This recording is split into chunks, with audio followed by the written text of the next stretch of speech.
This story ongoing for the last couple of hours when news came to us that two people, turning out to be a husband and wife, had been shot and killed at the Clare Bridge Adult Living Facility in Tequesta at 211 Village Boulevard. And now you heard Lieutenant Jason Turner of Tequesta Police saying it appears to be a murder-suicide with a husband, a frequent visitor there, walking in and taking the life of his wife and then himself. This is a facility that treats Alzheimer's patients, also patients with dementia. Alex Sanz has been on the ground there, keeping an eye on the perimeter of this facility since the shooting happened earlier this afternoon. Alex, what can you add?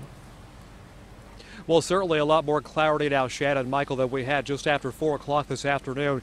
A lot of it coming into focus, explaining why the scene as we've seen it here hasn't changed much since just after 4:15, 4:30 when we got here. There was, of course, a contrast to what we're used to seeing when we have reports of shootings. Oftentimes, the scenes are very active. We have many officers, many police cars, a lot of activity outside a building, inside a building, a lot of people gathering to watch, concerned about their loved ones. Haven't seen much of that. The extent of what we have seen has been a couple of officers, a couple of police cars, some conversations back and forth, and beyond that, some relatives that have come here after hearing the news, trying to get a better sense of how their loved ones are. Many of them expressing to us concern because, as you said, this is a place where a lot of people have Alzheimer's, some have dementia. They live their lives in confusion, and many of these relatives were worried about them. What did they know? What did they hear? Are they okay? They aren't getting any answers right now. The business manager did come out about probably 4:45, 4:50 and said to them, "You have to leave." They asked us to step back. We came around the corner to an adjacent area to get a different vantage point for you.